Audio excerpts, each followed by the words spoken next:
OP. It has been 7 months since we learned that my wife, 34F, can't have kids and she still has not gotten over it.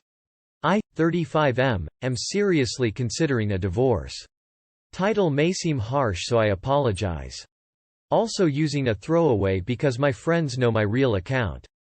Bit of background info about my wife. She's an only child and had a rather lonely childhood.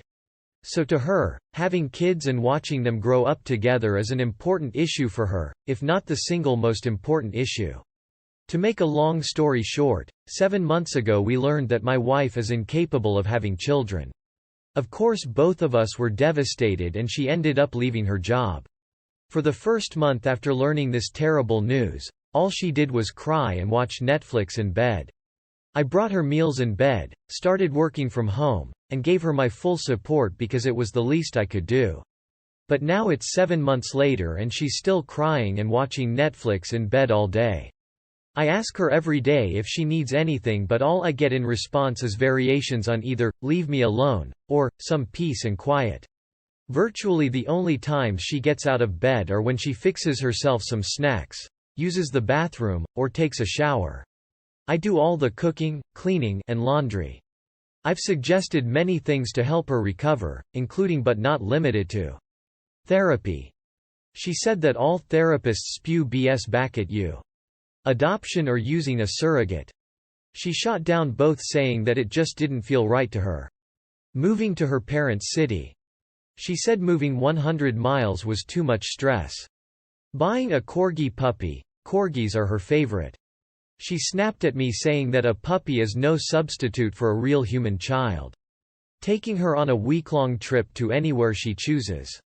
Again, she said that's too much stress.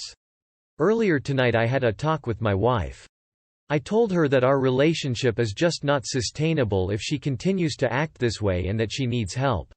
She said that she's fine and called me an A for suggesting that she get help. Don't get me wrong, I love my wife with all my heart. I'm doing my best to help her, but she is refusing that help and in total denial.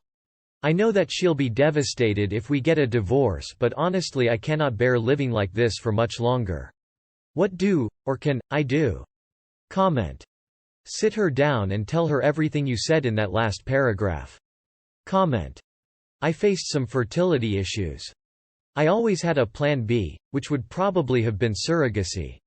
If you really want children, you will do whatever it takes. I feel desperately sorry for your wife, particularly if it means that bio kids aren't an option. I would have been happier with bio via surrogate than donor via me. But that's just me. But she needs to get her act together if she wants a baby.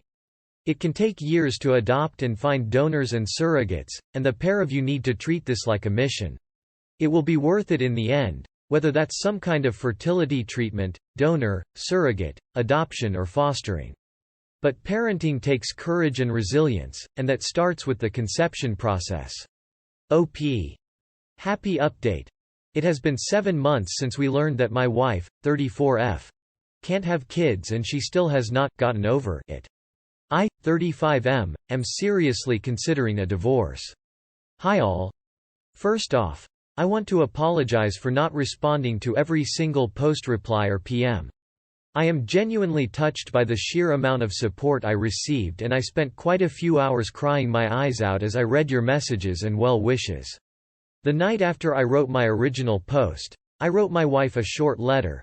Thank you, witchy_woman420 for the idea. That went something like this. Dear, wife's name. I love you more than you can imagine, and the most I want in this world is for you to be happy. I understand that as a man I probably have no idea how intense the pain that you are feeling is. I'm doing my best to help you, but the fact that you won't help yourself is taking a toll on our marriage. I honestly cannot continue living like this for much longer, and our marriage is in jeopardy if you don't make an effort to get better. However, I want to get over this bump together and start working in the right direction together. I'm ready to talk whenever you are. With all my love. I put the letter on top of her laptop and went to bed. The next morning, March 16th, I woke up a bit earlier than usual to fix her a double helping of her favorite breakfast: blueberry pancakes, bacon, scrambled eggs, and fresh squeezed OJ. When I walked into the bedroom with her food, I saw her reading my letter. When she saw me, she put the letter down, got out of bed, threw herself into my arms, and started crying. Full on, Niagara Falls level crying. I hugged her tighter, told her, "I love you so much," and started crying too. I honestly don't know how long we stood there hugging each other and crying. It could have been 10 minutes, it could have been an hour, I didn't care. When she stopped crying, she promised me that she would go to therapy. Reddit. You guys don't know how thrilled and proud I was when I heard those words. She then asked me if we could go on a trip to Japan because, in her words, "I really need to leave this house for once and get some fresh air." I was so proud of her when she took the initiative in planning our trip. She's always been a methodical, organized person, and as she booked the flights and hotels, I saw in her eyes the same spark that made me fall in love with her 8 years ago. We just finished packing for the trip and she fell asleep with the faintest of smiles on her face not too long ago. We have a 5 a.m. Uber to catch, a trip to enjoy, and both therapy and dog shopping sessions lined up when we return. We're not quite out of the tunnel yet, but we can see the light at the end. Edit. I'm going to bed. Thank you to everyone who followed my story and offered their well wishes. Comment. So, did you drop her food or did it just disappear from existence? Comment. My man out here asking the real questions. I'm thinking about the food too, dog. Comment. There was no food.